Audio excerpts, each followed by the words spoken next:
The woods were old, older than memory. Blackwood Forest, they called it, a fitting name. The trees grew too close, their branches like skeletal fingers clawing at the bruised twilight sky. No birds sang here, no squirrels chattered. Only the wind. It whispered secrets through the dying leaves, secrets of a place best left alone. Deep within this suffocating green, a darker shadow loomed, a place of rot and silence. It had waited for a very long time. They said the Blackwood Manor was cursed, a place where nightmares breathed. It stood on a hill, overlooking nothing but more twisted trees and shadowed valleys. Its silhouette was a jagged tooth against the dying light. Windows like empty eye sockets stared out, vacant, soulless. Paint peeled from its ancient wooden skin, revealing the dark, weathered boards beneath, like exposed bone. The air around it felt cold, colder than the autumn evening should allow. It was a palpable chill, a warning. The path to the manor was barely a path at all. Overgrown, forgotten. Nature was trying to reclaim it, to swallow it whole, as if ashamed of what it led to. Stones jutted out like broken teeth, tripping hazards for the unwary or the desperate. The wind howled a mournful song around the eaves of the distant structure. It sounded like a lament, or perhaps a welcome. A welcome to a place where hope went to die and darkness festered. Darkness was falling fast now. The last sliver of sun bled out behind the western ridges. The forest held its breath, waiting. The manor seemed to grow in the gloom, to expand. Its presence was a weight pressing down on the land, on the mind. It was a place built from sorrow and sustained by fear. It had stood for centuries, a silent, brooding sentinel, guarding its dark heart from the unsuspecting world. Waiting for someone. Anyone. Alex was lost, hopelessly lost. The storm had come from nowhere, a furious driving rain that turned the forest trails into muddy rivers.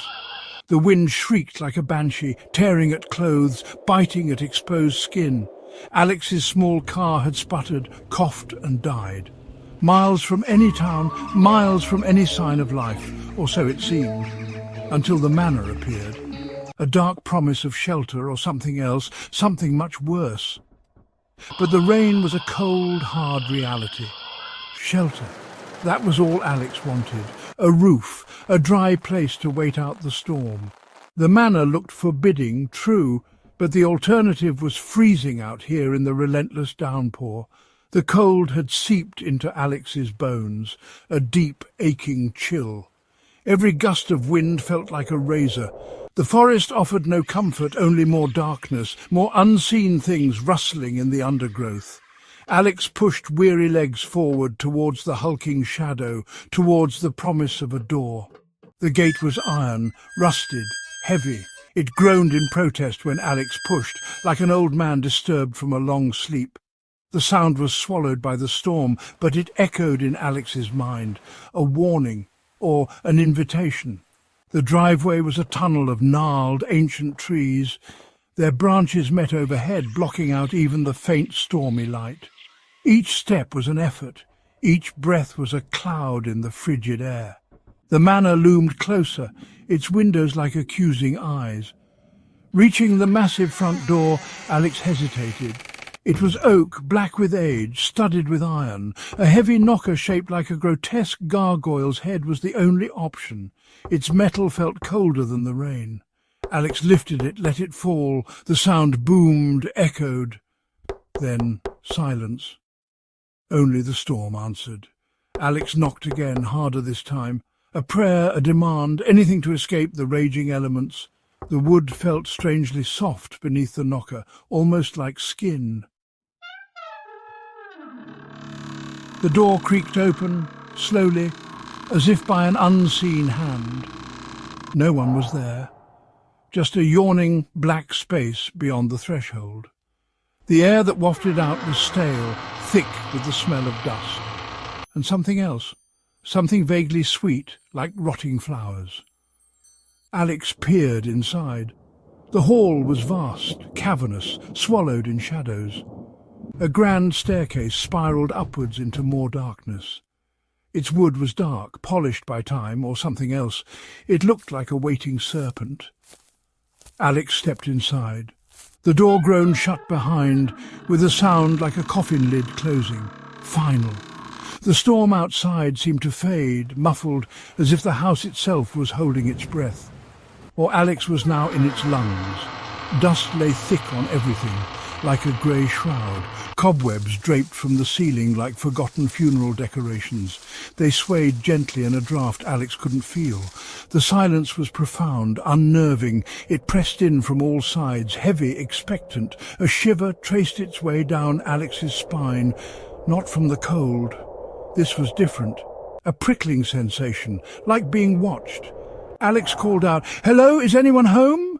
Only the echo answered, mocking, hollow, bouncing off the high walls and disappearing into the gloom above. The silence that followed was even deeper, more intense. The house felt empty, utterly empty, yet not entirely. There was a feeling, a presence, old and malevolent. Alex moved further into the hall, boots crunching softly on the grit-covered floor. The sound was too loud, an intrusion. Portraits lined the walls, their eyes, lost in shadow, seemed to follow. Stern faces from a forgotten era, judging, condemning. The air grew colder as Alex moved towards the back of the hall, towards where the deepest shadows lay. A faint scratching sound came from somewhere above, or within the walls. Alex froze, listening. It stopped. The scratching came again, closer this time. Alex looked up towards the vaulted ceiling, lost in the oppressive darkness high above. The grand chandelier hung like a skeletal spider, coated in decades of dust. Its crystals were dull, lifeless. Then a flicker of movement. Something shifted in the deep shadows near the rafters, too quick to see clearly. Just a darker patch against the blackness. Alex's heart began to hammer, a frantic drum against brittle ribs. It was probably just a rat, or a loose shutter banging in the wind somewhere. Alex tried to rationalize, to calm the rising tide of fear, but the wind outside was a distant moan now, and this movement felt deliberate. Watched. Alex strained to see, squinting into the oppressive gloom. Another flicker, and then 2 points of light like tiny burning coals. They appeared high up, unblinking, staring down directly at Alex.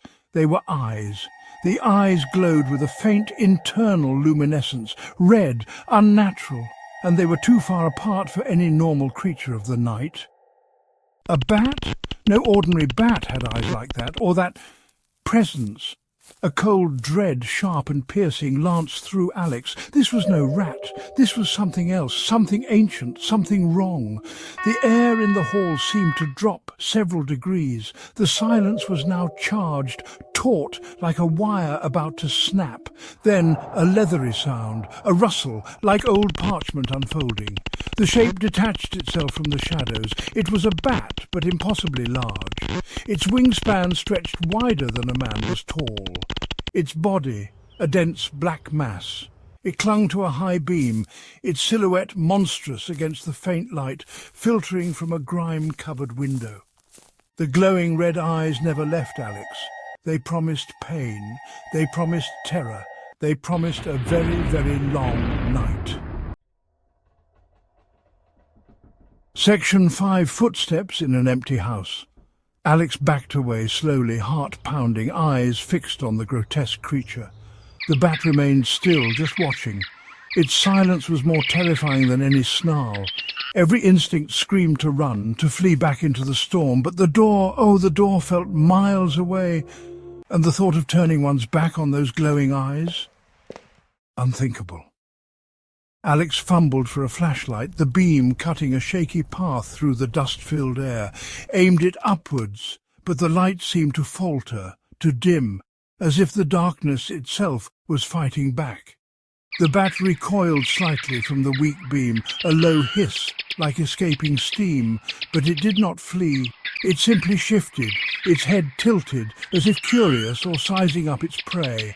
Alex took another step back and then another. The floorboards creaked beneath unsteady feet loudly, each sound an advertisement of fear. Alex reached a doorway leading off the main hall. A library, perhaps, or a drawing room. Anywhere but here under those burning, malevolent eyes. Anywhere. Alex slipped into the adjoining room, plunged into even deeper shadow. The air here was musty, thick with the smell of old paper and decay. Bookshelves lined the walls, many empty, others with their contents spilled onto the floor as if in a violent rage. A thick layer of dust covered everything, untouched for years, decades. Alex leaned against the doorframe, trying to catch a breath, trying to still the wild racing of a terrified heart. Was it following? A sudden chill swept through the room, colder than before, raising gooseflesh on Alex's arms, the kind of cold that felt like a dead thing had passed by, very close. Then a sound from the hall, a soft thud like something heavy landing, footsteps, no, more like a dragging, a leathery scrape. It was moving, coming this way. Alex's blood ran cold. There were no other exits from this room. Trapped. The only way out was back through the hall, back past the thing. Panic clawed at Alex's throat, raw, primal. The sounds from the hall grew louder, a slow, deliberate scraping, getting closer. Alex frantically scanned the library, searching for a weapon, a hiding place, anything. A heavy brass letter opener lay on a dust-covered desk. Small comfort, but better than nothing. Alex snatched it up. Its cold metal was a small, solid point in a world dissolving into nightmare. The scraping stopped, right outside the library door. Silence. The worst kind of silence. Alex held their breath.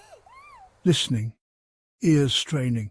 The silence stretched, taut, unbearable. Then a whisper, so faint Alex almost missed it. Not words, just a sigh. A breath, close, too close. It seemed to come from the other side of the door, or was it already in the room? The shadows in the corners seemed to deepen, to writhe. Was that a flicker of movement near the tall window, or just tired eyes playing tricks? The fear was a living thing now, coiling in Alex's stomach. Suddenly a loud creak from upstairs, directly above. Then another, heavy, like someone walking. But the bat was downstairs. Or was it? Could there be more than one, or could it move that fast, that silently? Alex's mind reeled. The house was alive. It was playing games, a cruel, terrifying game. The sense of being watched intensified. It was an oppressive weight, pressing down, suffocating. Alex felt a bead of sweat trickle down their temple, despite the unnatural cold. The door handle to the library began to turn, slowly, deliberately. Alex's eyes widened in horror. The brass handle, tarnished with age, moved with an eerie smoothness. No sound, just the inexorable turn. Alex backed further into the room, pressing against a towering bookshelf. The letter opener held out, a useless toy against the unknown. The door creaked open, an inch, then two, a sliver of the dark hallway beyond, and then nothing, just the open gap, waiting.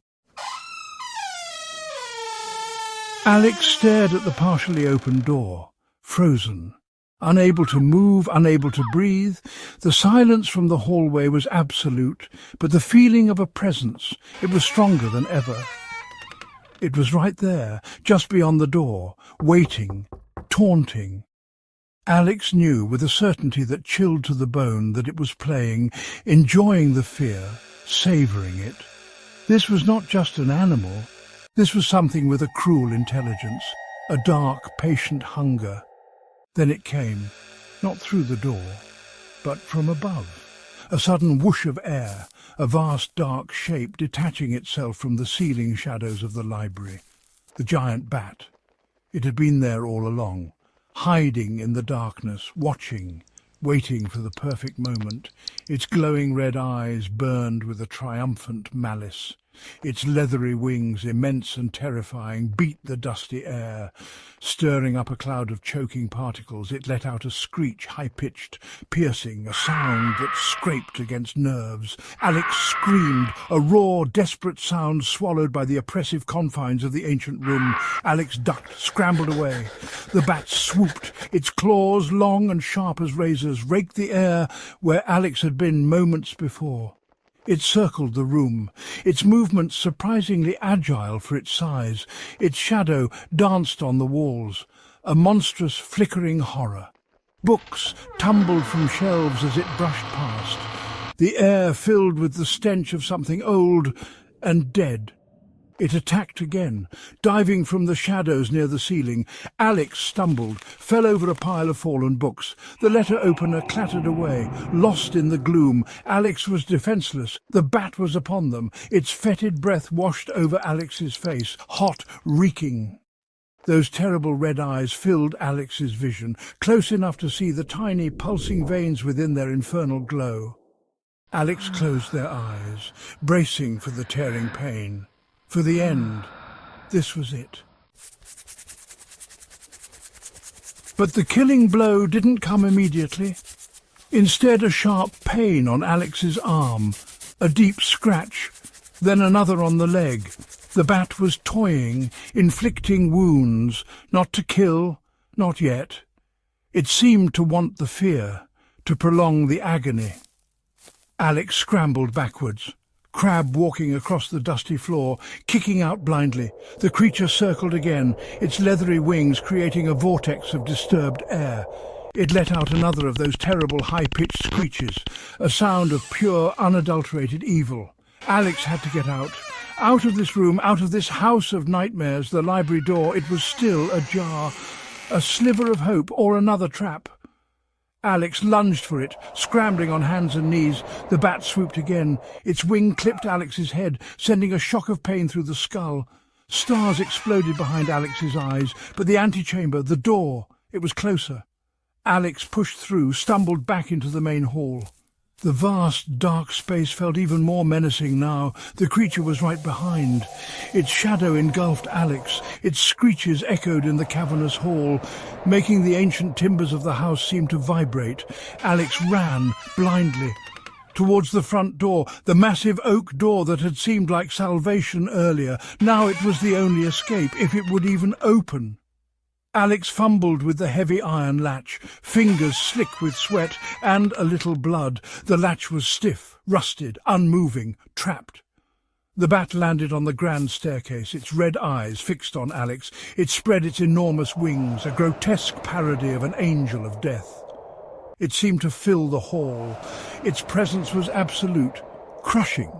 Alex rattled the door latch, desperate, pleading. It wouldn't budge, locked. Or perhaps the house itself was holding it shut, refusing to let its new plaything escape. The creature on the stairs began to make a low, guttural clicking sound. Anticipation or hunger. Then a change. The bat. It tilted its head. The red glow in its eyes seemed to dim, just for a moment. It made a softer sound, almost a whimper, confused. Alex stopped rattling the door, stared. What was happening? The creature looked pained. Its massive form shuddered. It raised one wing as if to point towards a dark corner of the hall, towards a tall, dust-covered mirror Alex hadn't noticed before. It was an old pier glass, tarnished, cracked. Alex, driven by a strange compulsion, a desperate hope for some kind of answer, moved towards the mirror, wiping away a thick layer of grime with a trembling hand. The bat remained on the staircase, watching, no longer aggressive, but expectant. Alex peered into the murky glass. At first only a dirty, streaked surface, then a faint reflection. Alex's own face, pale, terrified, streaked with dirt and blood, but then something else. The reflection flickered, shifted. Alex's eyes in the mirror, they seemed darker. And for a horrifying instant they flashed with a faint red glow. Alex gasped. stumbled back, looked at their hands. They seemed paler, the fingernails slightly longer, sharper. Alex looked back at the mirror. The reflection was clearer now. The changes were subtle, but undeniable. The skin too tight over the cheekbones, the ears just a fraction more pointed, a dawning, terrible understanding. The bat on the stairs let out a soft, sorrowful cry. Not a screech of malice, but of recognition, of shared fate. It wasn't just haunting Alex, it was a predecessor, a previous victim, transformed by the house, by the curse. And now Alex was next. The house didn't just want to kill, it wanted to convert, to add another guardian to its collection of horrors. Alex looked at their reflection one last time. The red glow in the eyes was stronger now, a chilling echo of the creature on the stairs. The haunting had just begun from within.